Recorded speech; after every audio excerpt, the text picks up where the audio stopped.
As if the McCrispy couldn't get any better, Bacon and Ranch just entered the chat. The Bacon Ranch McCrispy, available at participating McDonald's for a limited time. Ba-da-ba-ba-ba. Reese's Peanut Butter Cups are the greatest, but let me play devil's advocate here. Let's see. So, no, that's a good thing. That's definitely not a problem.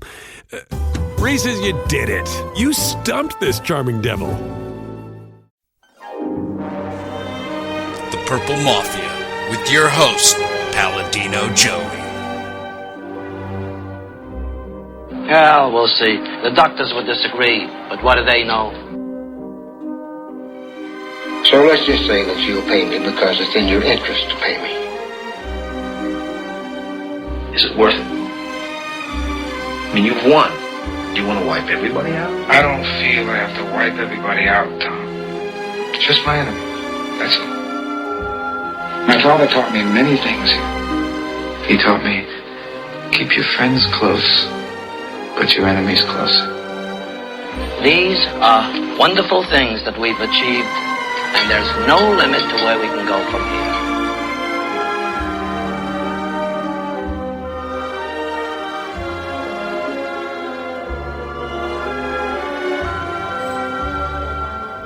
Welcome to the family here on Purple Mafia. I am your host, Paladino Joey, or Joey Owygen. Purple Mafia is available on the sportstuff.com and on iTunes. I thank each and every one of you always for downloading and listening to this show. We've got another game to review today. Another loss for the Minnesota Vikings, unfortunately, but gosh, I predicted the Vikings to lose by 10, and they lost by 11. The difference was, well, neither team scored as much. The Minnesota Vikings defense looked actually fairly decent. The New Orleans Saints defense was, it was fairly decent as well. And lots of turns of events along the way. And, of course, obviously, no Adrian Peterson this week. What a surprise, I guess, right? What a surprise. The newest update of late is that he believes there's still a chance he could play this year. It all depends on the courts. We'll just see where things go in the grand scheme of things. I am not a fan of the New Orleans Saints in any way, shape, or form. I used to really like the Saints actually long ago because they were kind of that little team that couldn't, and I wanted to see them succeed and survive. But what happens every single time one of those type of teams succeeds? Their fan base gets cocky as hell, and they're absolutely annoying. Their players get cocky as hell, and they're absolutely annoying. Gee, sounds like the Detroit Lions whenever they start winning some games. The St. Louis Rams when they started winning games. The Tampa Bay Buccaneers when they started winning games. Oh, and gosh darn it, way back in the early 90s, the Green Bay Packers when they started winning games. Because really after the 60s when the Packers won the first two Super Bowls, they really weren't much of a factor. Oh, and funny how cocky their fan base got when they finally started to get good. Now they've been good for about the better part of 20 years. But yeah, still 2 Super Bowls in 20 years. I guess that's better than us, I guess. Damn it. But hopefully our new starting quarterback, quarterback of the present, quarterback of the future, whatever he is, can help us get there somehow, some way, someday. The dirty, rotten scoundrels. The New Orleans Saints. They are dirty, rotten scoundrels. Once again, another Minnesota Vikings quarterback injured at the hands of the New Orleans Saints. Was this one dirty? Probably not, but it just so happens that another Minnesota Vikings starting quarterback is injured fairly significantly against the New Orleans Saints in the Bayou, in the Superdome, or I don't even want to say anything bad about it necessarily because of what happened 9 years ago. And 9 years ago about this time, September-ish, back in 2005, the Hurricane Katrina. So definitely glad they were able to get through that. And it's still amazing, like I say, that it's been as long as Drew Brees has been there just about. He's been there since about 2006, took them to the NFC title game, amazingly, against the Bears, and the Bears swamped them, or thwarted them. I wish the Vikings could have done the same in 2009, but unfortunately the Vikings were not at home.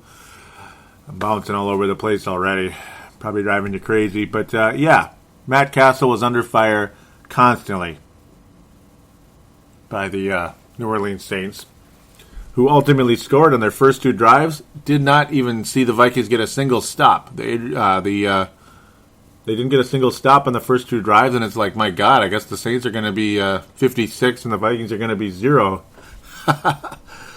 Oh, boy, it was pretty bad, but then right away, the Vikings defense stepped it up. The Saints kicker missed the extra point, so the Saints were knotted at 13 for quite a while until a very frustrating turn of events took place. We'll get to that later.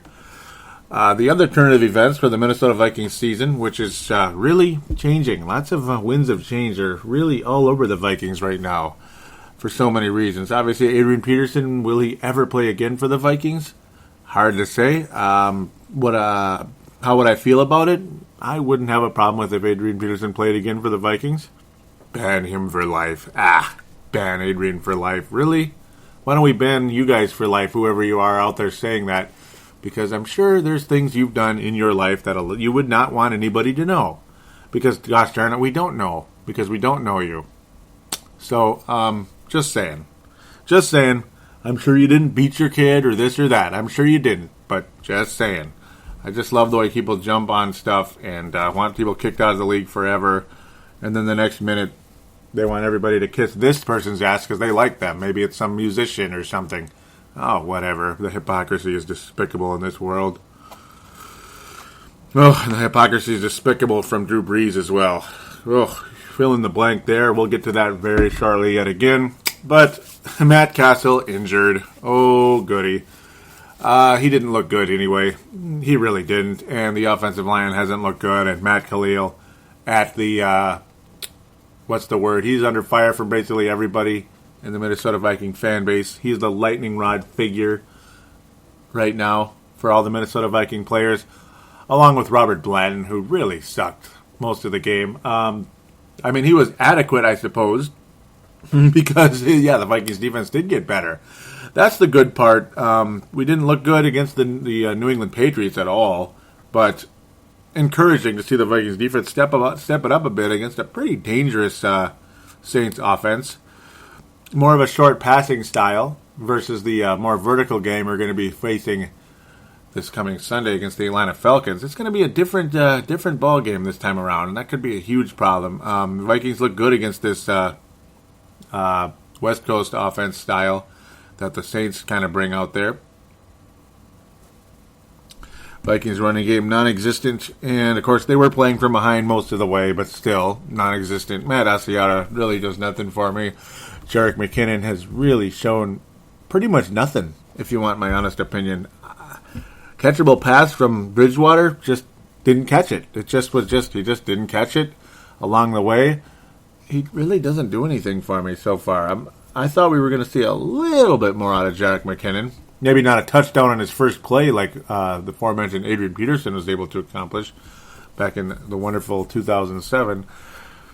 But it's kind of like, I guess, it's like I said, the waves of change. That almost could be the title of the show instead of Dirty Rotten Scoundrels, because it is a wave of change right now with the Vikings, and it's a very rapid one. It's kind of like the smartphones taking over the cell phone market back in 07, 8, and beyond.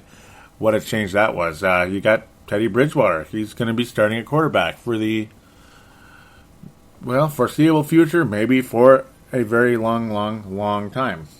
We shall see. Is it too early for him? Well, again, we shall see. Looked solid out there. Ultimately, Matt Cassel. Multiple breaks in his foot. It looked like an ankle injury to me when he got wrapped up. Looked like he was in a lot of pain. I figured, he's just a little sore. Maybe his ankle got twisted a bit, and that's not fun. But maybe he'll be okay. He'll be able to tough it out and keep playing and go from there. But no, several breaks in his foot. So his timetable is it's going to be a while. Maybe the rest of the year. Teddy Bridgewater, starting quarterback for the Vikings already. All of us lauding the plan of sit Teddy Bridgewater for this year, maybe another year after that. Who knows? Maybe start him out next year. Have him learn on the sidelines and all that stuff with a clipboard and all of that good stuff, like the Aaron Rodgers of the world. Christian Ponder didn't get to learn anything because, not that it would have necessarily helped, and maybe it would. Who knows? I mean, maybe. I hope it would. He doesn't seem to have learned anything yet, but we'll see. But no, because obviously McNabb didn't allow Ponder to learn anything. He just kind of stuck, and Ponder had to take over. In this case, Cassel gets injured in week 3 very early, and Teddy Bridgewater has to take over. I liked what I saw. It was a very conservative game plan, which is basically a plan B because he's the number 2 quarterback, and that's kind of how it goes. And it was his first NFL game. You're not going to have him go super vertical and all that good stuff, but he looked good. He looked smart. He looked steady. You know what I like about Teddy Bridgewater? Is, obviously he's got the quick feet. He's got that first step where he could go for a first down or maybe more. Who knows? Whatever it is. But he slides. He protects the football and he slides. He protects the football and himself. He doesn't lower his shoulder into somebody like a Dante Culpepper, Michael Vick and such, where he's trying to do too much and to get himself hurt. He's an intelligent young guy. And he's a very young-looking guy as well. Emphasis on young. Boy, does he look young when he's out there. And obviously when he has his helmet off and all that good stuff. He's a young-looking guy. Probably a lot more interesting than his interviews so far. Usually rookies' interviews aren't real good. I mean, Adrian Peterson wasn't a very interesting guy his first year. And then, bam, he's like one of the most interesting people in the league. No, of course, now for other reasons versus just having a conversation with a reporter or such. Teddy Bridgewater, though, really like what he brings to the table in so many ways. He's got a solid arm. Not sure how deep it's going to be long term. Not sure just how strong it's going to be, but big enough, I suppose. It's going to be a matter of time when they say bombs away with Teddy Bridgewater, and he's got a 100% green light. It's probably not going to happen against the Falcons right away. I don't think so. You may see a deep pass or two in the game, but it's not going to be like bombs away per se.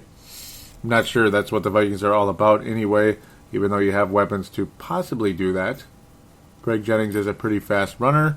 Cordell Patterson's explosiveness is unbelievable, and he looked really good on at least one play in this game. There's 28-yard catch and go, breaking some tackles, shifting around. Guy's got just so much talent. It's unbelievable. And even back in the Rams game, it was kind of like the, passing the torch from Adrian to Cordell Patterson, and we didn't realize just how symbolic that was going to be. Apparently, where it's headed. Now you go from Patterson to Bridgewater as well. Changing of the guard. But unfortunately, the running back position does not look filled yet with Jerick McKinnon. I hope and pray that there is a breakout in this young man at some point, but boy, does he look raw so far. I hope he's able to bring more to the table than he has so far. Really don't want to go back to the old frustrating running back by committee. Do you remember the Mewelde Moore, Ontario Smith days? I'm trying to remember the other one because there was 3 for like the longest time, and I'm not remembering the other guy. Oh man, like back in '93, remember way back in the day when you had like Barry Word and because obviously Terry Allen was out. Robert Smith was a rookie and he was kind of like injured and all that, and he wasn't that good yet. I forget who the other one was. Scotty Graham. There we go. Scotty Graham. Look at my memory. Unbelievable. I hope we're not headed that way. Matt Asiata's kind of like a Scotty Graham in a way. Joe Banyard, maybe it'd be like that. I just hope it's not running back by committee because the Vikings offense doesn't look so hot without a decent running game. We definitely don't have it right now. That is for sure. But ultimately, the Vikings offense with Teddy Bridgewater at the helm, more exciting. What Teddy Bridgewater brings to the story, what Teddy Bridgewater brings to the Vikings, is, it's refreshing. It's a reason to bring the Viking fan base back. A blessing in disguise, a blessing in disguise, if you will. You know, you don't want to root for somebody to get injured and go through the pain of that, and obviously it's probably not very helpful to Matt Cassel's career prospects right now, unfortunately. You don't want to be a backup, you want to be a starter, damn it. You know, starters make more money than backups. No kidding, right? But what did the Vikings need right now? And what did it do for me, myself, watching this game? It drew my interest. That's right. It drew my interest. Watching the Vikings go out there and struggle, with a mediocre veteran quarterback, some receivers with a lot of with some talent, especially Cordero and all that good stuff. But receivers don't get the ball all the time. A running game that doesn't really exist. A career backup at best, maybe a third stringer as your starter. Matt Cassel, he's a goal line power guy who gives you about 1 yard most of the time. Jerick McKinnon was raw as a steak in the grocery store. Pardon that goofy analogy. Joe Banyard, who didn't even get a snap in the game, at least that I know of. Teddy Bridgewater's kind of interesting to watch. You know, like a lot of the Viking fans that might be pouting right now because of the Adrian Peterson situation for one reason or another. Maybe you're pouting because he's not in there, or maybe you're just pouting because you're boycotting the Vikings. Well, there's this young Teddy Bridgewater guy who's kind of intriguing to watch. Might kind of bring some of us back a little bit. Me, I'm going to watch nonetheless. I got a podcast to do, obviously, and I care about this team, obviously, regardless, But, and obviously, when you're covering a team, you got to cover them through thick and thin. And if you're a fan, you're a true blue, over-the-top, purple and gold fan, you're going to keep up with them through thick and thin. But a Teddy Bridgewater is gonna pique your interest a bit, and that's what happened. And so, in a lot of ways, this is a very helpful turn of events for the Minnesota Vikings franchise in a lot of ways. Well, how's Bridgewater going to do? Let's check it out. There you go. A stroke of luck for the Vikings, in a sense. Yes, without a doubt. Without a doubt. 12 of 20 from the field. Not bad, not great. Not great, but he pre-protected the football. He didn't fumble. He didn't throw an interception. He didn't really put himself in danger in any way, physically or statistically, per se. He didn't get the Vikings killed. He didn't get himself killed. Nice start for a guy who's just getting his first sniff in the NFL. I mean, some guys go out there for the first time, they look like their feet are glued to the ground, and they can't complete a pass. And next thing you know, their back is glued to the ground, too. Teddy Bridgewater certainly didn't look that way. Looked poised, looked confident, and, conservative a bit because of the coaching, the play calling, because obviously they have to right now. But we'll see what happens with Atlanta. So let's talk about these Saints, these dirty, rotten scoundrels that I really hate. I really hate the Saints, actually. I really hate them. This also piqued my interest. I was kind of chill, enjoying Teddy Bridgewater. And then I started cursing at the TV. And I kept cursing at the TV. When a quarterback that I really liked when he was on the San Diego Chargers and was kind of excited too. Hey, the little team that can't just got Drew Brees. The little team that couldn't just got Drew Brees. Wow, the Saints are going to be fun to watch. Wow, that's kind of cool. It's nice to see a really high-end, potentially high-end, because he wasn't like proven yet, even though it looked like he was pretty good with San Diego in his last couple of years there when they finally lit a fire under him. Go to a team like New Orleans. Maybe they can get things going, and Reggie Bush and all that good stuff right after that. So on and so forth. Really liked Drew Brees back then. Liked him with Purdue and all that good stuff. But then 2009 happened and all that good stuff. And then 2010 happened when they were exposed as the bounty hunting, dirty, rotten scoundrels that they are. Not were, are. Maybe the bounty hunting isn't going on anymore, but they're still dirty, rotten as far as I'm concerned, and I'll never cheer for them again. Ever. Maybe if they're playing the Packers, maybe. I probably wouldn't even want to watch the game at that, to be honest with you, if that was the case. Even though it'd probably be fun to watch, scoring and all that. But Drew Brees, the way he basically came out and told the world, or football world, whatever, that they didn't do anything wrong. What are you talking about? Basically, this is a bunch of BS. Leave us alone. Right, they didn't do anything wrong, Drew. Right. So basically, Drew Brees lost me for all time after that. All time. I mean, it was like, you're not getting me back, Drew. You're done. You're done. Ban him from the league. No, I'm kidding. But at the same time, kick his ass every time you play him. I want to see somebody clobber that SOB every time he has the football. Pardon my language. But yeah, okay, the story of the game outside of what Bridgewater taking over and all that good stuff was when the Captain Morgan, Captain Munnerlyn, whatever you want to call him, Captain Munnerlyn, aggressively threw down Drew Brees on a key third down for a sack that would have given the Vikings a chance to really do something because it was 13-9. Bridgewater leading the Vikings to 3 field goals along the way. Unfortunately, no touchdowns, and the Vikings haven't scored a touchdown since the first 4 minutes of the first quarter against the New England Patriots. That feels like about 50 years ago right now when it comes to the Vikings offense scoring a touchdown. But I think we'll see one against Atlanta, I would hope. But, he aggressively threw him down. And the Saints would have had to punt because it would have been 4th and very long, like 4th and 15-ish or so. But like Barrero so adroitly said today as well, what was he supposed to do? How was he supposed to tackle him, in that position? What's he supposed to do? Just say, go ahead and throw the ball, Drew? What was he supposed to do? How the heck was that roughing the passer?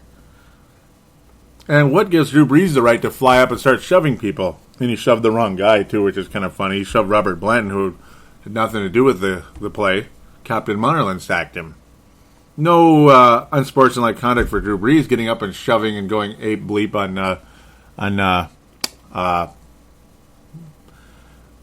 Blanton, but ultimately Munnerlyn's tackle, sack, whatever. The play was still alive. The referees said they blew the whistle, but they didn't, and most people would say that. The Vikings coach Zimmer said that, and us viewing the game would say that as well. There was no whistle. That was a sack. He had him in the grasp, and he was putting him on the ground. What was he supposed to do? Let him go and let him throw the football? Give him a free play? Roughing the passer on Munnerlyn, first down Saints, and what do you think happened after that? One completion after another, boom, boom, boom, boom, boom, and then Sage Rosenfels so kindly tweets on Twitter, "Oh, don't piss off the Breeze." Oh, don't give me that BS. Sure, Drew, now you wake up. Sure, Drew, after you got sacked and got a cheap call. And, of course, the Saints marched down the field for a touchdown. It would be their last score of the game, but it would be all they'd need because the Vikings offense just wasn't clicking quite like it needed to. And they didn't score a single point in the fourth quarter. It got really boring, really disappointing. I went from a point where they're not going to win the game to when the Vikings defense is holding on and Bridgewater was decent enough to get us some field goals. We might actually have a shot at winning this thing. Wouldn't that be amazing? Take it to these SOBs? No, it wasn't meant to be. Vikings ultimately lose the game on that play. You really think I'm a homer for complaining about that? I don't. I've lost all respect for the guy, Drew Brees. I can't stand him. I don't like Drew Brees. And the cocky remarks he was making after the game pissed me off, too. Just the way he talks. I just don't like him anymore. He wasn't that guy before. And tell me all you want about how he rebuilt New Orleans. Okay, I guess he did. Yeah, back then. That's good and all that good stuff, but I don't necessarily have to like the guy with the way he's, with the way he basically said Bountygate, like they didn't do anything wrong, leave us alone. I didn't really appreciate that. I think they screwed the Vikings pretty good in that game, and other teams along the way as well were pretty ticked off about that comment, I'm sure. And that guy didn't get one single fine, didn't miss a single game. So, whatever. I'm just saying. Just saying. Kyle Rudolph will be missing 6 weeks as well with a sports hernia, or groin, whatever you want to call it. He is going to miss 6 weeks. That's the important part, and that's disappointing. Pretty nice target for Teddy Bridgewater to throw the ball to that he is not going to have. That sucks. So that is quite a shame right there. Hopefully Bridgewater and the Vikings can get a little more going against the Atlanta Falcons. We're going to talk about that in segment number 2. We'll talk about the Vikings defense some more. Yeah, Robert Blanton led the Vikings in tackles. Yeah, whatever, because he got his ass targeted the whole game for very good reason, because he stinks. Robert Blanton stinks. And just about anybody would say that. Josh Robinson was terrible as well. He was one of the leading tacklers in the game. He was terrible. Josh Robinson, give me a break. There were so many times the coverage was not there on key third downs. And the Vikings secondary coach was livid on the sidelines. We saw that. Fun to watch. Captain Munnerlyn was huge in the game, and unfortunately you see a nice 0 next to the word sack with his name, which there should be a 1 there. Anthony Barr registering his first sack in the NFL, looked really good again, and I've been saying it all year. He's one of the keys to this defense. Harrison Smith, really good again. Rhodes wasn't really throwing the ball to very much, and that's kind of cool. That's a good sign for him. How about Gerald Hodges with 6.5 tackles in this game? 6 solo and overall and 1 assist. Gerald Hodges, really liking his emergence, and he had some tackles for loss in the game as well. Really impressed with Hodges. Linval Joseph looks good. All of that good stuff. Really solid game for a lot of the defensive players right now. Really liking Mike Zimmer's defense. Really cool that we were able to keep the Saints down to 20 points. Just imagine if the offense was clicking even a little bit in this game. 3 touchdowns, we win the game. It's that simple. 3 touchdowns, we win the game, folks. Do you realize that? That's pretty good to be able to accomplish that in New Orleans. That's good defense. Drew Brees, whatever. I'm going to be quiet about that. I don't want to go any further. I'm glad he was able to help rebuild New Orleans, I suppose, and bring up the people's morale. Sure, okay, something to cheer for, a distraction from the frustration going on in that town, obviously. I mean, I can only imagine the frustration in that situation. Even just little floods in our basement here are pretty devastating and disappointing and uncomfortable. But can't even imagine what they went through 9 years ago. Can't even imagine. And, of course, they live in an area where anytime hurricanes can happen, just about. Well, obviously during hurricane season, so wishing them the best there always. So I don't hate the Saints too much. You know, I don't hate them so much that I'm going to be inhumane about it or anything. I just don't like them, and I'm still ticked off about what happened. And it seems like every time we play them, it gets brought back for some reason or other. And how similar is that with seeing Brees going ape-bleep with what happened to Favre and all that? You know, whatever. The Vikings defense looks good, looks promising. They play this well against the Atlanta Falcons. Who knows? They got a chance. Not so sure the Vikings defense is going to give up only 20 points against the Falcons. So, I mean, boy, oh boy, that's going to be a very interesting topic. I've ran this game review a little long, and that's because there's a lot of emotion involved in it. What do you expect from Vikings and Saints? What do you expect? And it wasn't just 2009. And remember, way back in the day, when I predicted the 2009 NFC Championship game, that it was going to be a bleeping mess. It was going to be frustrating. It was going to be fun and frustrating. There was going to be turnovers. There was going to be drama. There was going to be all kinds of junk all over the place. It was going to be as swampy as the bayou out there, basically.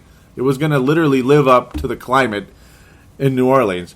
And you know what? It's pretty much been that way since forever with that team and the Vikings. I still remember 2002, Culpepper bobbling the snap up, running it in, and the Vikings win. You know, that game was all over the place. There was a game in the mid-2000s that was all over the place. 2008 was all over the freaking place, and Antoine Winfield blocked a punt, ran it for a touchdown.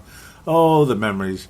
2010 was a mess. 2009 was, I can't talk about it anymore. It's gotta move on for the time being. We'll get back to that some other time, some other place, some other episode.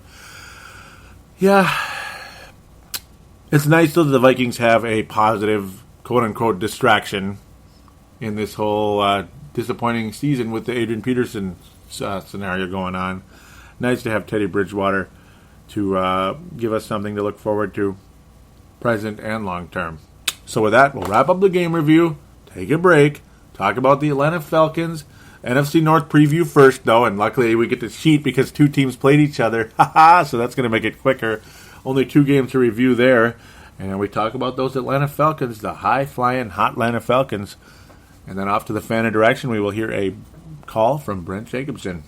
Be back right after this. Hey, crisp, cool days and fall colors are upon us. Nothing tastes better this time of year than Zombie Monkey by Tallgrass Beer from Manhattan, Kansas. Zombie Monkey is a robust porter with a lot of amazing flavors that you will love.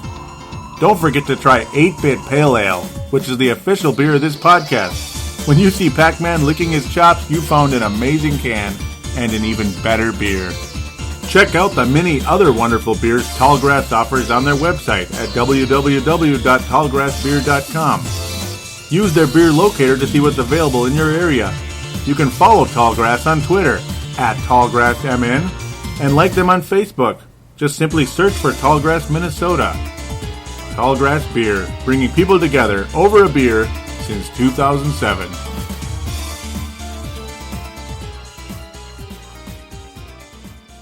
Too busy to sit in front of a computer? Simply download Purple Mafia on iTunes for Apple devices. For Android, download the Double Twist app, and for Windows and BlackBerry phones, simply find us in the store. And now, back to Palladino Joey. And we are back here on Purple Mafia. It is, well, the NFC North, we could call it, the NFC North Roundup. And, of course, the, in this case, the Atlanta Falcons preview. Time to talk about that. That'll be great. Let's start off with the Green Bay Packers and Detroit Lions game for the NFC North preview, and then we'll get to that Monday night game, the Jets and the Bears. A potential division leader here is starting to take shape. A team that looks like they're going to be the front runner, we'll say, for this division. And it's neither one of the Packers or the Lions, even though the Lions are playing pretty good. They're pretty crushing defeat to the Carolina Panthers last week. Not all that impressive for me, even though the Bears' opening season loss, not all that impressive either. But, Packers don't look good. They had to mount a pretty impressive comeback to even beat the Jets at home. That wasn't good. They lost their season opener. Now they lose in Detroit, the long ago called the Silver Dome. Now it's the Ford Field, of course. Detroit Lions win 19-7. You'd think it'd be a little higher scoring game, wouldn't you? All that offense on Detroit's side of the ball, and yes, they have a very good defense actually when they want to, when the guys are focused and they're not like all over the place getting penalties. Jim Caldwell's actually got this team a little bit playing with a little more discipline than the previous head coach of the Detroit Lions, isn't he? It's kind of interesting when you think about that, actually, to be quite honest. Packers held to 7 points. 7 points for the Green Bay Packers. That's pretty alarming, to be quite honest. 7 points for the Green Bay Packers. That's bad. That's bad. Starks was the running back because Lacey's out with a concussion. Great. Great. Obviously, the Bears have some injuries as well. Peanut Tillman's out for the year. That really sucks. A lot of people feeling bad for him. May even be done for good. But yeah, Lacey's out. That's not helpful. Starks only 8 attempts, 38 yards, and of course the Packers playing from behind for most of the game. Detroit getting a safety in the second quarter. Packers and Lions after the end of the first. It was a tie game, and the Packers never scored again. Can you believe it? Can you believe it? And that was when Aaron Rodgers had thrown a touchdown pass up the middle to Andrew Quarles for a 10-yard play. 39 seconds left in the first, and that was the end of the Packers scoring. Who'd have thunk it? Who would have thunk that? That's just crazy. It's kind of weird, isn't it? Just a little bit. Detroit Lions, they look tough. I mean, good for them. Matthew Stafford, there's Carson Palmer again, like I called him last week. I think I'm hitting the nail on the head with that one, to be quite honest. Hate to brag, but I think I got this one figured out. Matthew Stafford is Carson Palmer post-ACL with the Cincinnati Bengals. Pre-ACL, Carson Palmer looked like another Peyton Manning pre-ACL, and I'm not kidding. He looked freaking good. But unfortunately, he was injured basically his second, third year in the league, so kind of sucked to be him, unfortunately. I really like Carson Palmer. 2 interceptions for Stafford, no touchdowns. Yikes. He's not so good, man. 246 yards. Reggie Bush, strong, solid, good. What an unbelievable addition he was to the Lions. I mean, Reggie Bush always seemed to be kind of more glitzy, kind of all flash, but not really so much of the substance when he was with the Saints. And with the Dolphins, it's kind of like, a guy that's already past his prime and not really much of a factor in Miami. I mean, he was decent. Goes to Detroit, I mean, wow, it's like a marriage made in heaven. He had a very solid game, only 12 carries, 61 yards, and he scored a touchdown along the way that helped the Lions win the game. I mean, there it is. Reggie Bush kind of basically put the Lions ahead for good, 19-7, midway through the fourth quarter. that was pretty much all she wrote there. Strong game by the Lions defensively. Just incredible. Getting the job done along the way. Tulloch had a sack. Ndamukong Suh had a sack. Only 2 sacks in the game. But pressuring Rodgers all day and keeping the Packers in check. Awesome game for the Lions. Didn't get a turnover, if you can believe that. At least Rodgers didn't throw one. So good for the Packers there, I suppose. But Rodgers, not much going on. Only 162 yards passing. Like, wow. And that's from behind. You'd think he'd get more than that. Detroit Lions defense looking better than you'd think with Jim Caldwell as head coach. 2-1 with the Lions so far as Caldwell. Not a bad start to his career in Detroit. He might end up being the Lions coach for a while. We'll see. For their sake, I hope so. For our sake, well, whatever. Good luck to him and all that good stuff, but we don't necessarily want the Lions to be 12-4, though, do we? Not so much. Though some people would prefer that over the Packers. I kind of don't like either one of these teams. And, the only team in the NFC North besides the Vikings that I kind of like is the Bears. And it's more of a kind of like than really like. They really took it to the New York Jets Monday night. Took it to them pretty good. Now, the Jets kind of started to come back against the Bears a little bit in the second quarter, but along the way, the Bears' defense got it done, and their offense is solid. Jay Cutler looks sharp, man. He looks good. He made some nice plays. Unfortunately for the Chicago Bears, Brandon Marshall's hurt. That's not good. He only had 1 catch, 6 yards. Looked like a concussion. Not good for him. Ultimately, it's kind of a wait-and-see type of thing with him right now. Kind of feel for him there. That was quite a hit without a doubt. Apparently, he injured his right ankle. Excuse me, not a concussion. It looked like a concussion, but he actually hurt his ankle. Didn't really get the ball much after that, though. Not good for them. Obviously, an ankle's not good if you're a receiver. You're not going to really be able to get down the field as much. You're not going to be able to cut as much. Chicago, ultimately, looks like a really good team right now. They really do. Really strong start to the season, to be quite honest. Beating the 49ers, taking care of the Jets in New York. 2 huge road wins for the Bears. They're the best team in the division as of right now. 3 games in, the Chicago Bears, to me, front runners for the NFC North. I think they're going to win the division, barring some type of huge change. I remember the Bears looked solid last year early, too, and then the Packers slowly but surely came back and won because the Bears were just so damn weak down the stretch. They couldn't even have a winning record, and the Packers were able to survive and win the division, much to everyone's chagrin, with an 8-6-1 record, I believe. 8-7-1 record. What the hell? Got to the playoffs, almost beat the Niners in the first round. How crazy was that? And, of course, they did have that game at home. Almost polar vortex weather there. They just missed it pretty much at that point. It was just starting to warm up a little bit. Crazy. Bears look really good, though. Could be seeing Soldier Field hosting some playoff games this January. We shall see. They look really sharp. I mean, they really do. The passing game looks really good. Forte, not so much. And the Jets have a good defense. I mean, they've had a good defense forever.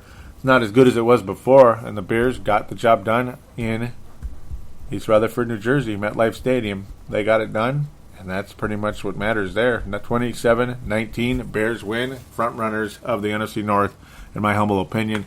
Let's try not to run that too long.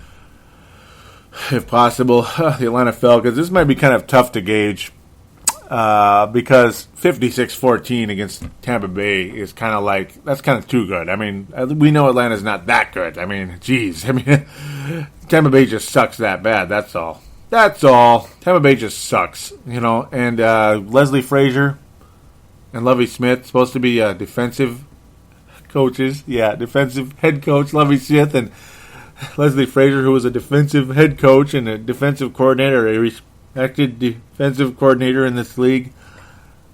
Yeah, 56 points. Well, it was in Atlanta, though, right? It was in Atlanta, so, I mean, let's try to be fair, right? Let's try to be fair.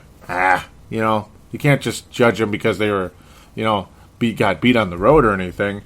Well, Matt Ryan, gosh, how How many more completions did he have to have in this game? At least he only had to throw the ball 24 times. That's the funny part about all this. 24 times, completes 21 of his passes, 3 touchdowns. Just sleptwalked his way through the game. Even Yates completed 75%, 3 for 4. His one incompletion was an interception. He had 64 yards, did Yates, during the garbage time down the stretch. Oh, the Bucs got all 14 of their points in the fourth quarter. They were mounting a comeback. Yeah, comeback, Yeah, they're just trying to save face because 56-0, we can't be doing that. That might look like the Patriots and the Chicago Bears in 1985, or one of the San Francisco Super Bowls. If I remember, it was at Denver. Oh, my God. Oh, that was one of those good ones, right? Dallas and Buffalo. Was that the first one? That was sick. I hate Dallas so much. Oh, still hate them more than Seattle and sometimes even Green Bay. That's a lot of hatred. Yeah. I've been kind of mean to Matt Ryan because he's an awesome regular season quarterback, and unfortunately for the Vikings, it is the regular season. Matt Ryan hasn't had a whole bunch of postseason success, though the last time he did make the postseason, they barely lost to the 49ers. In fact, there's a lot of people that would tell you that there was pass interference in the play by Matt Ryan that would have sent the Falcons to their second Super Bowl in what would have been about a 13-year stretch. Yes, 13 years, 14-year stretch, 98 season, 2012 season. Yep. Matt Ryan, man, oh man. Great regular season quarterback, kind of a newer Peyton Manning. He's even super tall like Peyton Manning. He kind of does remind me of Peyton Manning with the Colts. Lots of great numbers, big contract, obviously. Lots of regular season success. Falcons might go on and win like 12, 13 games this year for all we know, and they did a couple years ago. And they lost ultimately to the 49ers. In that game, 49ers clutched it out and got a little lucky with the calls. Yes, sometimes calls aren't made on the last play or two of the game because they don't want to make a close call at the end, costing a team a chance to go to the game on a penalty. They say let him play per se. Who knows? That's debatable. Julio Jones is an amazing receiver. Vikings have to go up against a very deadly passing game against the Atlanta Falcons. The running game, I don't fear all too much. They'll watch him run against the Vikings now. I don't think they will, though, with Linval Joseph and such and co. I think the Falcons pass all over the Vikings. They cripple this weak secondary. Blanton isn't scaring anybody. Matt Ryan and co. Julio Jones, they're going to target Blanton. They're going to target Josh Robinson. They're going to pick on him big time. They're going to target them as much as they can. They're going to have to hope Captain Munnerlyn and Xavier Rhodes and Harrison Smith can get the job done. And like I said last week, the only chance the Vikings have to win this game is to force some turnovers in Matt Ryan. And unfortunately, Matt Ryan is playing really good right now.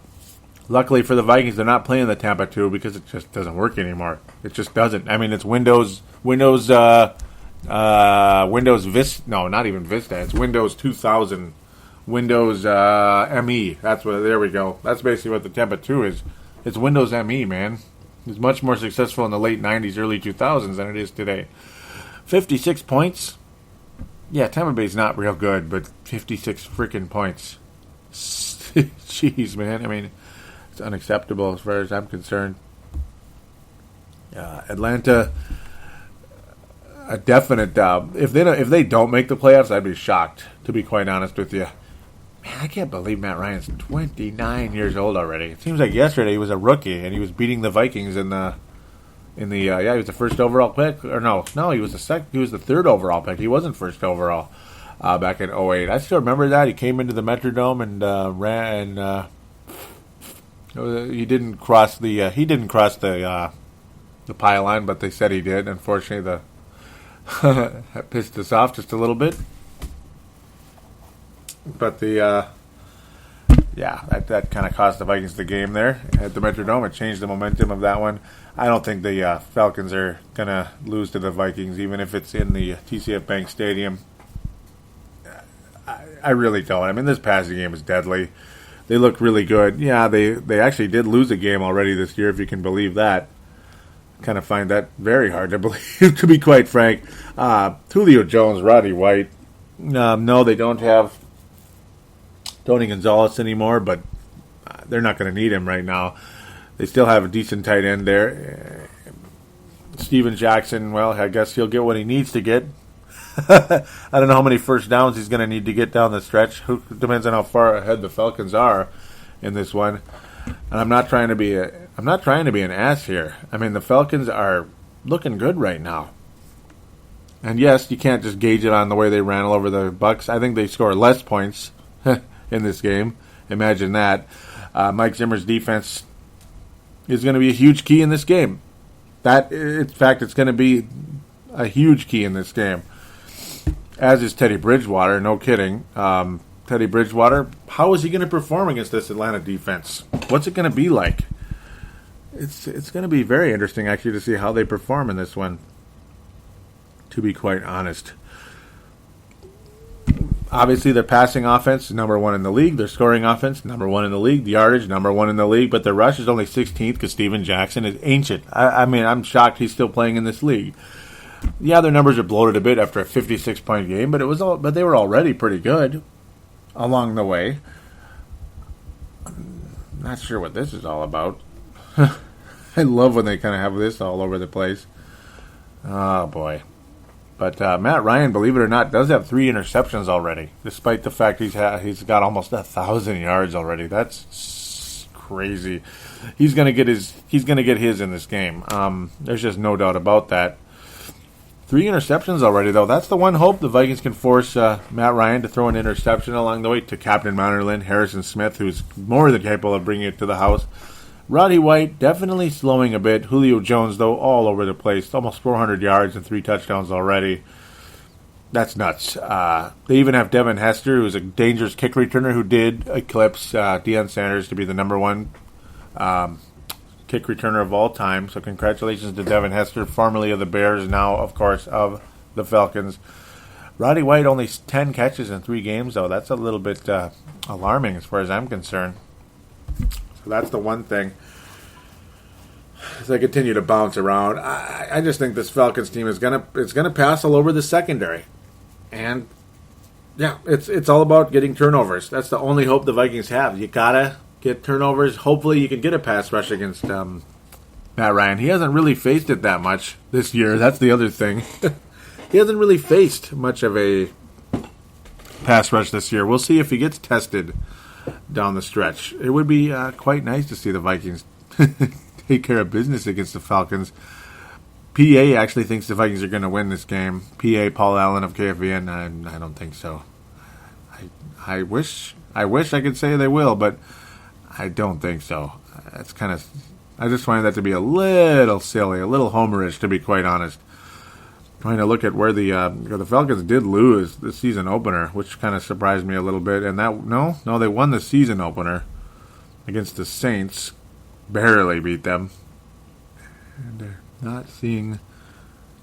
There we go. It's the Cincinnati. How about that? Cincinnati. That's another team. They're 3-0 this year, and that's really impressive. And they only scored 10 points in that game. That's what the Vikings have to hope for. The Falcons maybe not as good on the road. And Cincinnati obviously was the team that Mike Zimmer was the defensive coordinator in. You got to like that part. So ultimately, that's the key. Matt Ryan threw all 3 of his interceptions in that game. So there it is. Plain and simple. Get Matt Ryan to turn the ball over, and you got a chance to win the game.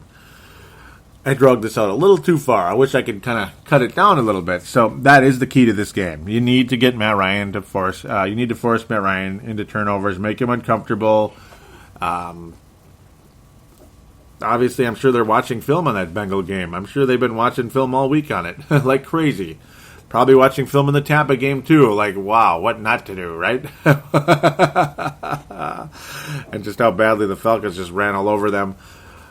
Amazing to think that, though. The Falcons only scored 10 points in Cincinnati and then 56 against Tampa. It's just crazy when you think about the up and downness. So hopefully the Falcons will be inconsistent, and that will be the Vikings' hope along the way here.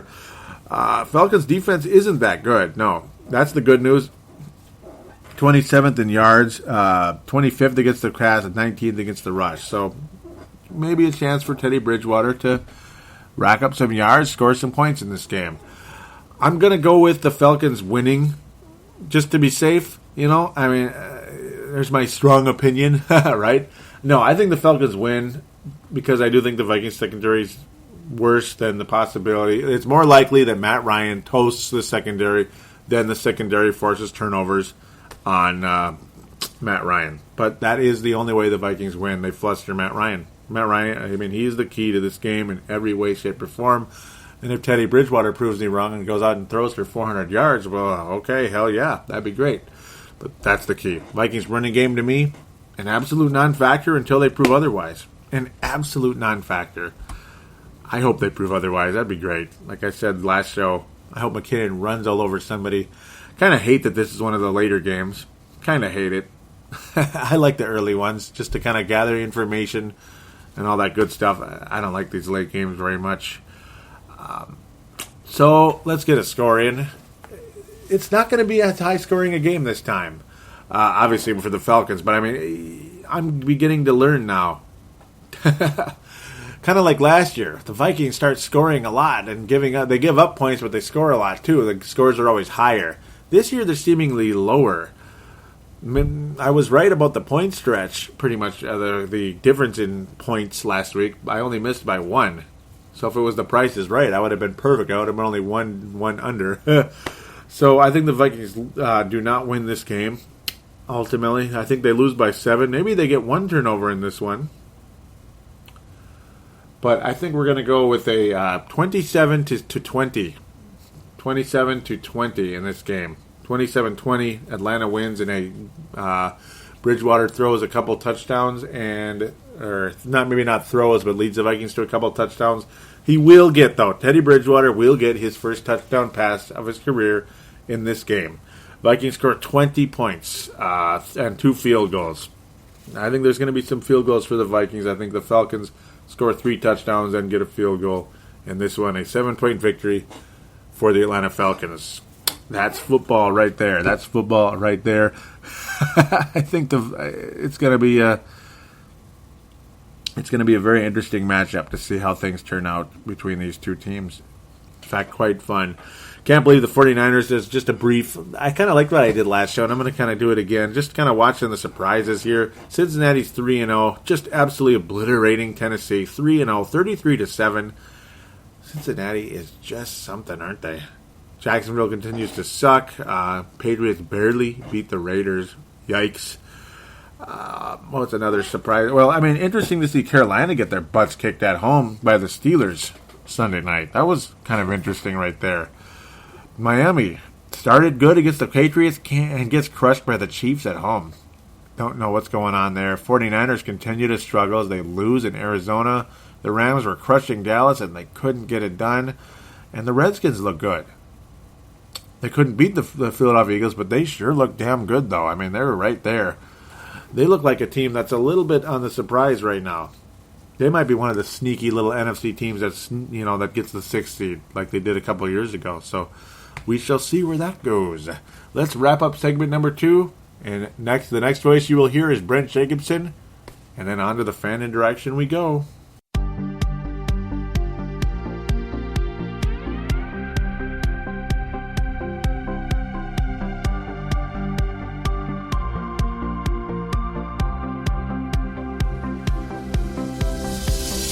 Shop on Amazon.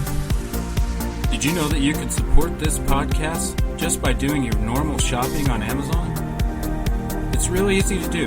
Just go to thesportstuff.com and click on one of the many Amazon pictures. Do your normal shopping, and Amazon sees that we referred you, and they give us a percentage. We'd like to thank you in advance for supporting thesportstuff.com, and please use our Amazon link. Now enjoy the rest of the show. We are going round like Saturn. Contact us and support Purple Mafia by liking us on Facebook and following us on Twitter. Don't forget to call into our phone lines at 209-736-7877. That's 209-736-7877. Yes, this is for Joey and Purple Mafia. Brent here. Calling. Alright, my 10 seconds on Peterson. Then I'm going to drop that like a bad habit. Basically, had the incident came to light 2-3 weeks earlier, before the Rice situation, probably wouldn't have been anywhere near as big of a deal. Subject dropped.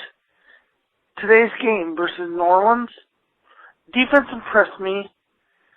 The call against Munderland, debatable. PA, I think, kind of hinted that he thought Munderland overdid it, but then I hear Sansevier say, no, he didn't. My take, it's close. In the case of Brees or a quarterback like that, they're going to give the star the benefit of the doubt.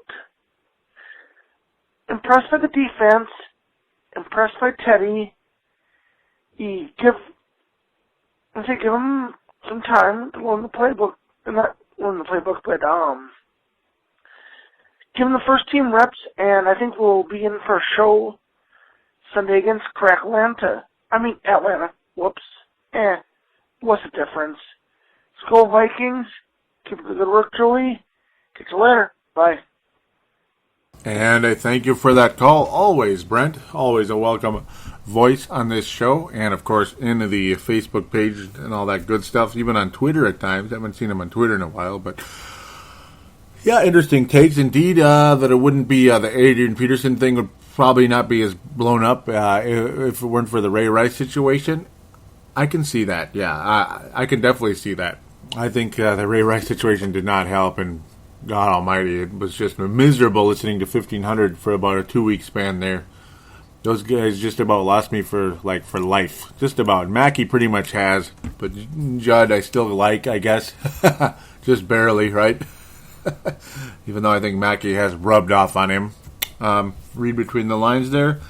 You guys can, make your own opinions. You're free to like or dislike whoever in this town, agree with, disagree with whoever in this town, as am I. On to the whole situation with, well, the defense did look good, yes. Keeping the Saints to 20 points, shoot, that was pretty good. It's like it's possible to keep them at 20 points and all that good stuff. I mean, other teams do it sometimes, but pretty much every time the Vikings play the Saints, it's like a shootout or a blowout. In a negative way. But then again, the Vikings really haven't been blown out by the Saints, luckily. I'm just saying. Keeping the Saints at 20 points at home in a situation where they were probably pretty desperate. You know, a team that a lot of people saw making a run into the postseason this year, to only get 20 points, not bad. Not bad. I like that as well. Munderland, I think it's a bad call.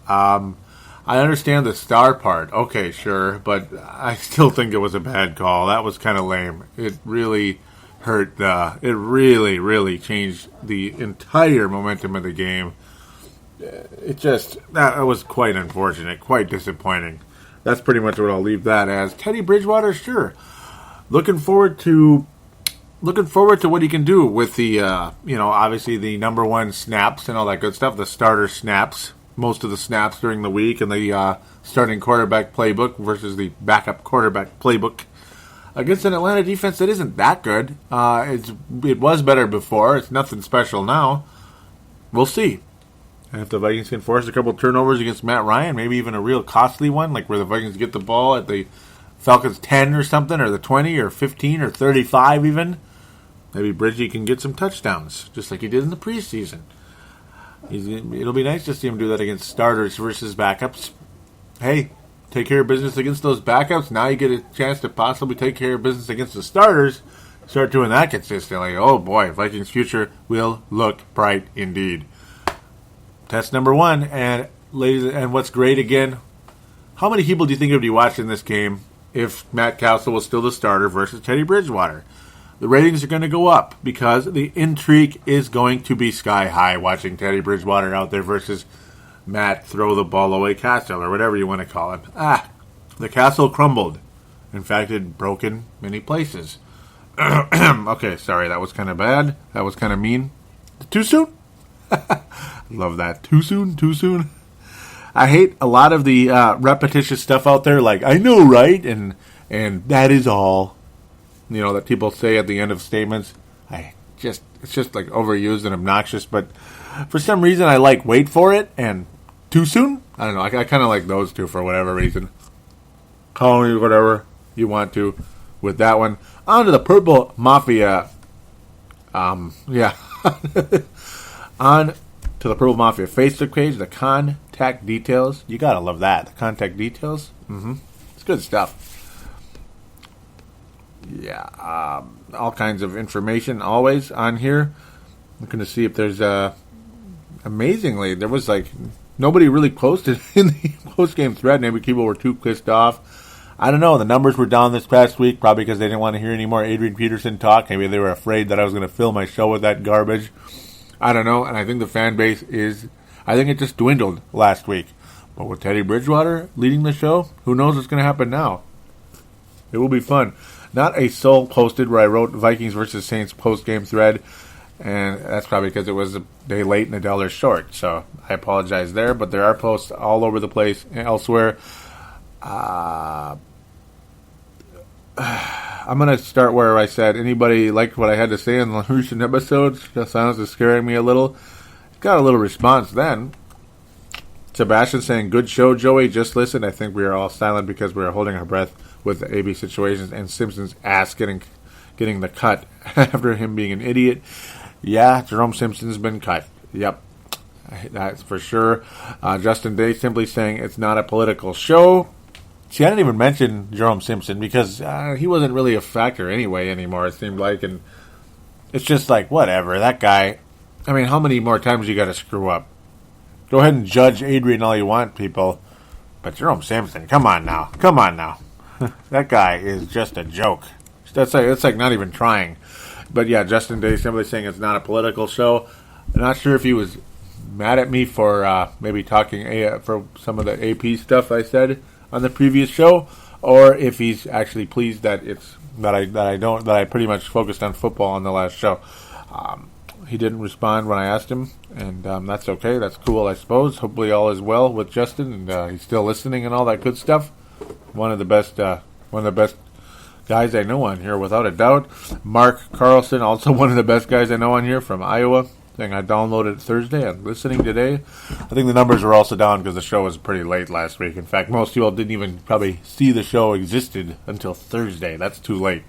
This week's a little later than I would have liked as well. I was frickin' tired Sunday night, and I also wanted to let things breathe a little bit with the injuries and stuff, and wanted to hear some commentary and all that good stuff. Robin Sullivan saying, listening right now, great show. Very much agree with what you had to say. Let's move on. It is what it is, and time will tell. That being Adrian Peterson. Tanae Brown out of New Zealand.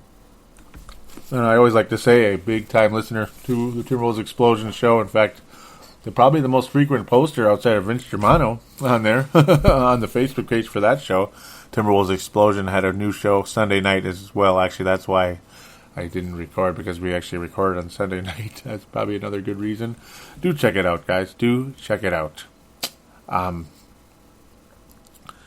fact, actually, that was last week. Pardon me.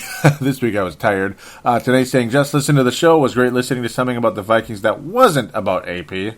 Awesome show as always, Joey. Thank you so much. Mark saying, it's not easy speaking the truth in such a tough situation. I believe you did the best you could. Thank you for being frank and clear. I enjoyed the show as always. And that is a star candidate right there in that one. Malcolm McSween with another star candidate comment here saying, Malcolm out of California, Mark out of Iowa. Malcolm saying, from day one, listening to your podcast, I realized Joey is my favorite person. Wow. You are honest, speak the truth about our team. Unlike your Minnesota local broadcasters, I think Vikes are going to be 12, or that think the Vikes are going to be 12-4 every year. Every time I listen and swear, you are reading my mind. Long post, sorry, but you deserve mass credit.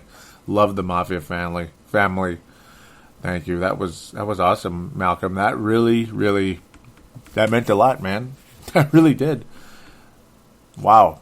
It's nice to know that I can present a show and get that type of response. I mean, that means a lot. Because, I mean, I do put a lot of emotion in this show. And I put effort, too. Time and effort, despite a ridiculously busy schedule. And it's guys like Malcolm, like Mark Carlson, Tanay, Robin Sullivan, who's been very loyal.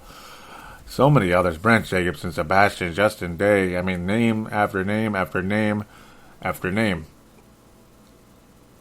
But a lot of you guys, that's why I do the show, man. I mean, I'm telling you, not to get all wishy-washy, or not wishy-washy, not to get all touchy-feely on you, but man, that's why I do the show. That's why I do the show. I mean, because there's times, I get tired. I wish I could, there are times, sometimes it's like, man, I'm exhausted. My schedule sucks, and Vikings aren't playing well.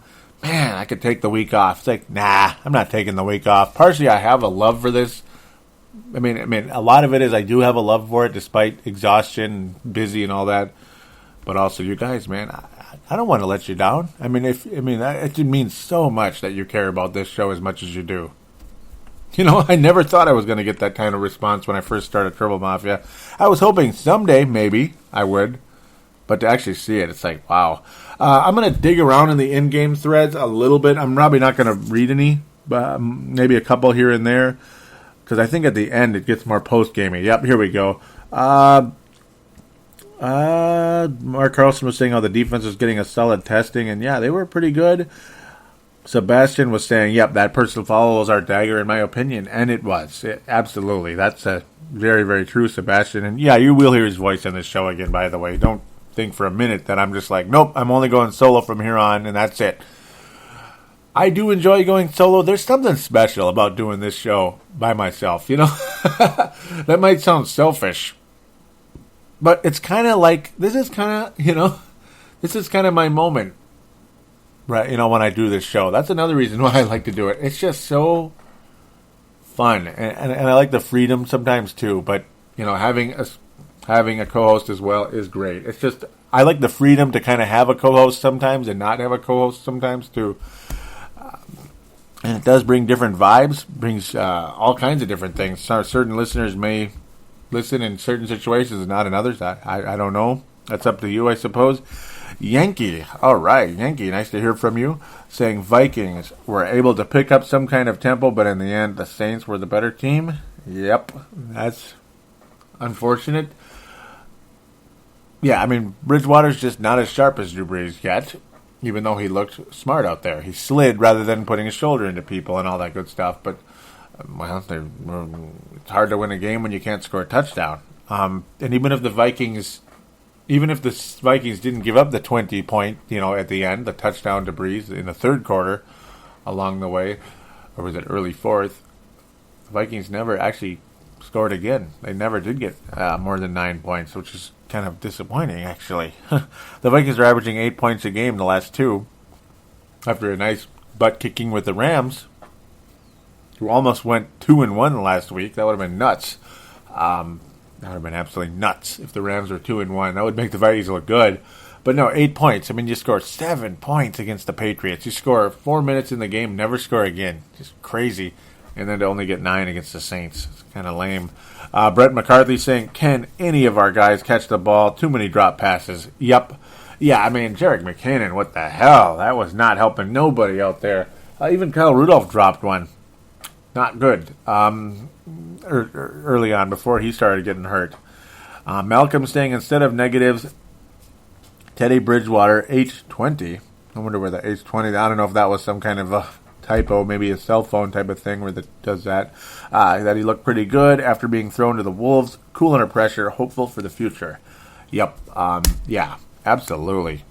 Very cool under pressure, and I am hopeful, and luckily it has brought fans into the seat, or it is bringing fans, at least viewers, probably more listeners to this show too, because they're like, oh, Teddy Bridgewater, let's talk Teddy Bridgewater, instead of all this negativity, Cassel not playing well, Matt Cassel not playing well, Jerome Simpson's DUIs and drug this and drug that and marijuana this and crack cocaine, whatever the heck that. They didn't actually mention what drug it was. Could have been anything, Usually when it's marijuana, they say marijuana. A lot of people have differing opinions on how marijuana is. For me, if it's illegal right now, it's still illegal. I mean, rules are rules. That doesn't... Okay, I'm not even going to get into that. Oh, no. It's like rules are rules, I suppose. You don't have to agree with them. It's just, it is what it is right now type of thing. That's the way I look at it, I suppose.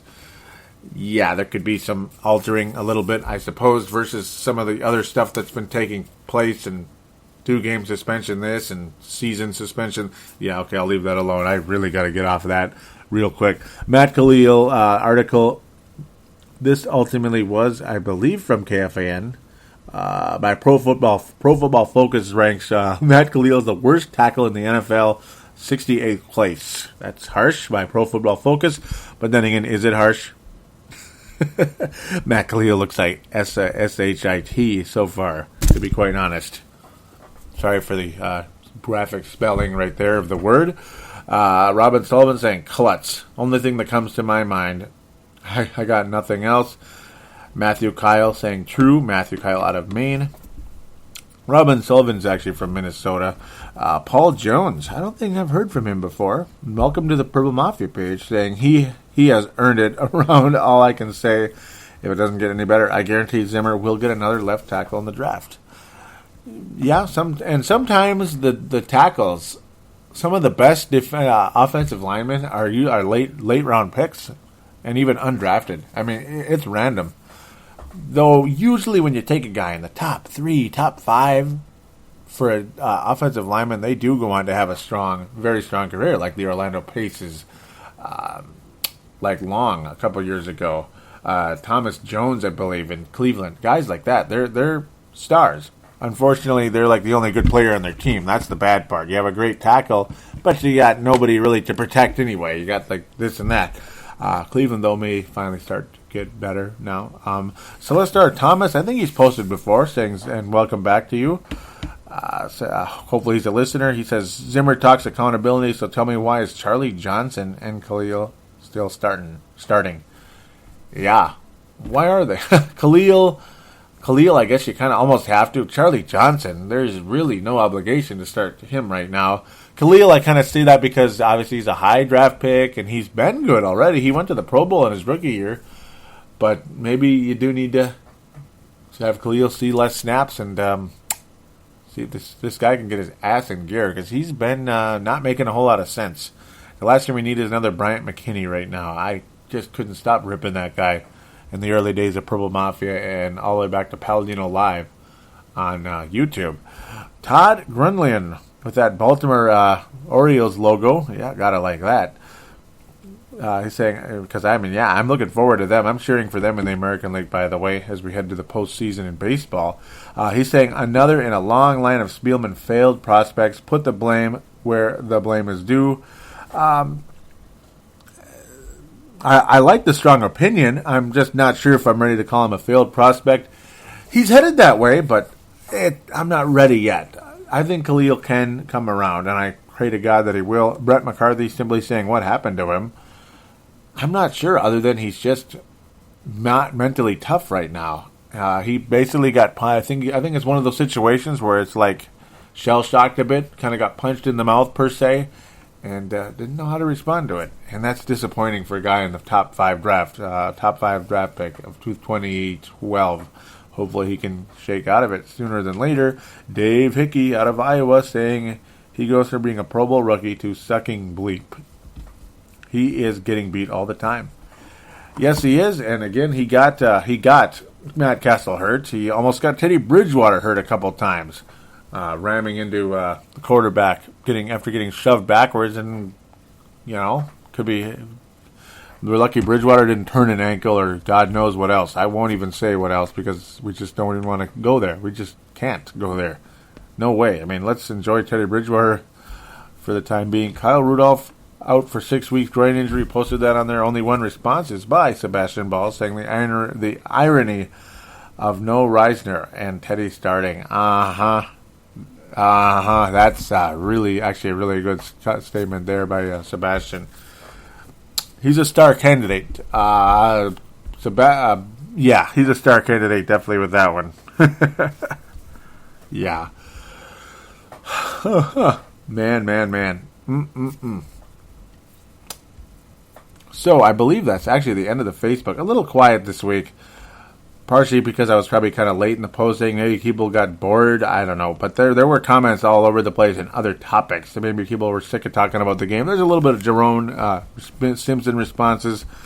Vince Germano, of course, out of Australia and all that good stuff. I host a show with him called Showtime and T-Wolves. He's saying about how Jerome Simpson's 28. He looks like he's 48. Brett McCarthy saying good about him being cut. Mark Carlson saying not surprised. I believe there's another one. Yep, I say Jerome Simpson is useless, unprofessional, and stupid. 6 comments, but some of them might be for me. No, they're all short, though. Robin Sullivan saying you don't say. You put that very mildly. Brett McCarthy saying true. Todd Grunland saying what a waste of a once-in-a-lifetime opportunity. Brent Jacobson saying he's been released now. And Patrick Grant saying agreed.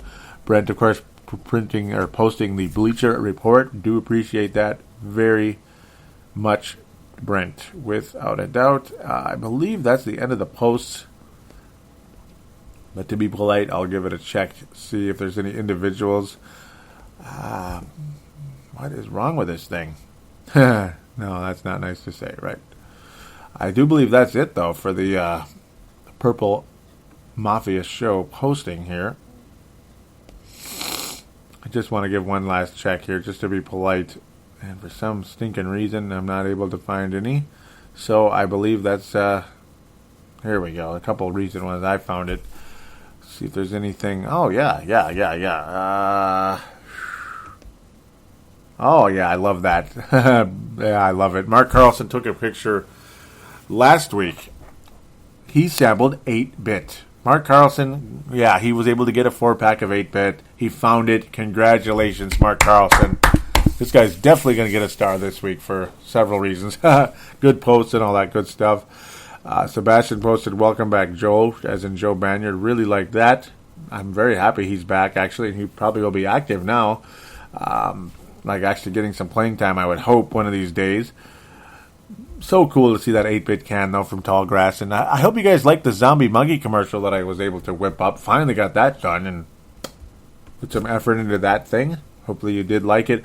Mark Carlson saying, how does that saying go about squashing him with an axe? That was the St. Louis Rams. He said, I think we carved up with a chainsaw. We were carved up with a chainsaw. And it's our own fault. This is unacceptable play. This was against the Patriots, so a little bit on the older side. Dave Hickey saying, I never did find any Tallgrass beer when we were in Minnesota several weeks ago. I went to 3 different liquor stores. Ultimately, you need to use the beer locator on tallgrassbeer.com rather than like hurting tiring yourself out driving to liquor stores. Type in the zip code in the area, and you'll get a list of liquor stores that will show you where to find Tallgrass beer. So Tallgrass beers, tallgrassbeer.com. Go there. You try to use the beer locator so you don't have to go through what Dave did there. And I'm sorry to hear that. I hope you didn't lose a lot of time there. So I apologize for that. Unfortunately, we're going to leave that alone. There were some comments, but probably don't need to go too deep into what everyone else said. Mostly Dave there. Well, yeah, they're talking about something else. Oh, see, there it is. Find Tallgrass beer. Mark posted that. Yeah, there it is. There's the link. So just use that. Gerald Sering. I hope I'm pronouncing it right. This is a pretty cool post. I appreciate it. I'm not sure if I've heard from him before. And welcome to the page. If not, very cool to hear from you. He says, it's a pretty big post, but it's also the last one on Facebook. Not giving up on the season yet. Everyone knew the first part of our schedule was going to be rough. The defense is playing better than many people expected. Really disagree with the roughing the pastor call. Yep. Holding the Saints to 20 and the Patriots to 16. If you're away, the 1-yard drive and return block field goal. Oh, okay, yeah, I see what you mean on the 16 there. The offense, not so much. The weakest link in the chain right now, I feel, is Khalil. Yeah, big time underperforming. After his sophomore slump last season and absolutely just terrible this year, the junior, oh man, I wish I could get a rhyme. I wish I could get a rhyme for that one. We were hoping for Junior Jump, like they go back up and play better again. Hopefully that's still possible. But so far it's been, I don't have a rhyme for it, so we'll leave it alone. They started the season with a bunch of penalties, gave up the big block last week, and on the blocked field goal, returned for a touchdown, getting burned one-on-one. Don't know what the coaches can't see. Also, with no AP, opens up how the Patriots and Saints were able to defend us. Yep. Yeah, there is no way to keep the defense honest when you have a zero running game. One of these running backs needs to step up. One of them needs to be the hero. Matt Cassel, I don't see it. Jerick McKinnon, you need to do something. The guy's been zero. Jerick McKinnon has been a big fat zero so far this year. Gerald wraps up with saying, hopefully Bridgewater can hang in there and rally the troops. Need a huge upset this weekend at home. Awesome post, Gerald. Awesome post. I hope you keep posting. Awesome thoughts. Awesome thoughts. Without a doubt. I liked what he had to say. Without a doubt. Awesome thoughts! Exclamation point. I just wish the Vikings. I hope the Vikings can pull some type of upset. Trying to get this thing to do something here. I don't like this. How it's not cooperating. There it goes. Hallelujah. So let's get to Twitter and wrap up this show. Hopefully it's not dragging on too long. It was kind of a more emotional one, and you do have a different starting quarterback now. Hopefully a better one and all that good stuff. This is unfortunately the Timberwolves Explosion Twitter. At Purple Mafia Show is what we want, and it's what we shall get. A bit quiet. We'll probably hear. Yeah, we'll hear from Dave Martin a little bit in here, which I always welcome. There was a lot of mostly favorites. Rochester. Yep. Okay. Yeah. Justin in Rochester. This being Justin Day at JDay_24, saying I tend to compare them more to the Bears fans than Packers fans, but from an annoying standpoint, yes, right there. That being how I was saying how the Saints fans remind me of Packer fans, and there's no doubt about it. Dave Martin saying Nightmare sums it up. Have to download soon. That being last week's show. He heard about Simpsons in trouble. Yeah, this is getting stupid fast, and now you can get back to business to beating the Saints. Yep, a bit of back and forth there, and then lots of favorites and stuff back and forth. Some of my comments. Yep, Dallas Deitzenbach was saying how she's so ticked off with the officiating, and I agree there. The officials really get a negative star, a down star for this one. Dave Martin wrapping things up, saying another bad day, but Teddy looks okay, and we only gave up 20 points. After the start, I was thinking more beer. Bad 2 weeks. He says, but the Packers lost as well. Without 28, our running game looks poor. I guess Norv is going to have to work some magic to get 8 wins. Yeah, I don't think they're going to win 8 games unless something changes here with the running game, and maybe Teddy Bridgewater is something to behold without a doubt, and the possibility does exist that he will be. That's the good news. Wonderful thoughts, Dave. Never stop posting. Love you. Out of Northern Scotland, Dave Martin. Always love hearing from him on Twitter, without a doubt. So, let's pass out the stars. The gold star this week, it's got to go to Malcolm. I mean, my goodness. Such nice things he had to say. I mean, I could pass out like 5 or 6 stars this week, but the gold star is going to Malcolm. He gets the gold star. Silver star, Mark Carlson, 8-bit, all that good stuff, but also the thoughts before even the 8-bit. I mean, it was already pretty much sealed before that, but it's like absolutely positively, despite how some of the other great comments. Mark Carlson getting the silver star this week. The bronze, man, it could kind of go all over the place. The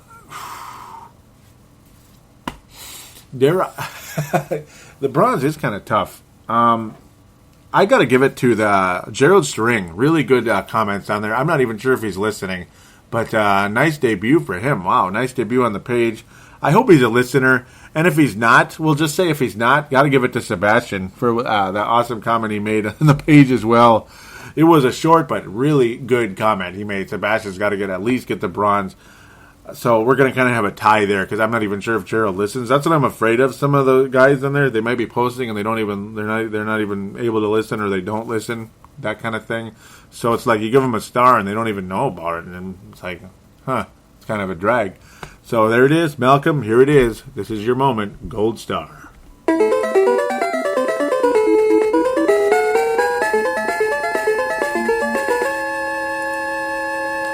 And you also noticed I haven't been passing out the Fran Tarkington or Tavares Jackson awards lately because the games have been pitiful.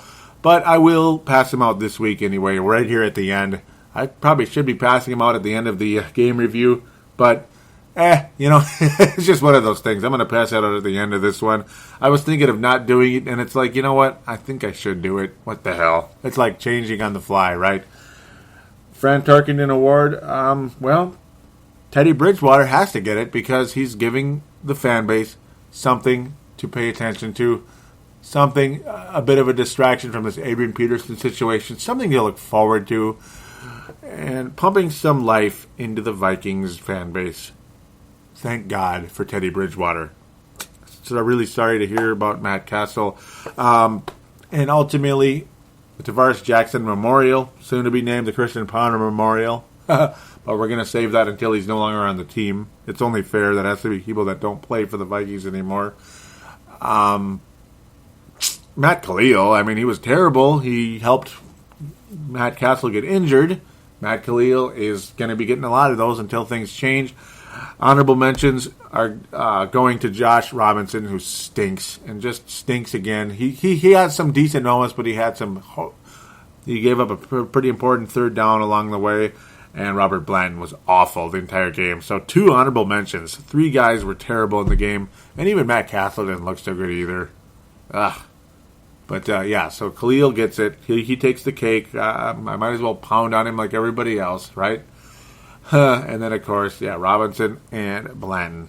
Lousy along the way. Almost ought to give those guys that as well, just for the sake of not pounding on Matt Khalil. But maybe it'll just be a 3-way tie. There we go. 3-way tie.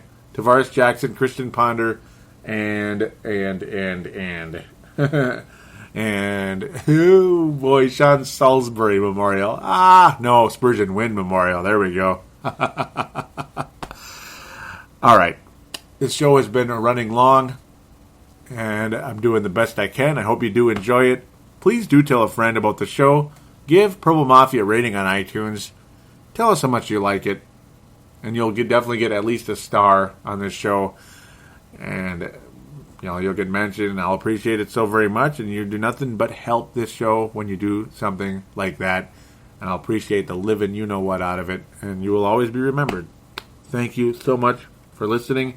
We'll be back next week over what we hope is a breakout party for Teddy Bridgewater, Jerick McKinnon, and even Cordero Patterson to a more national extent.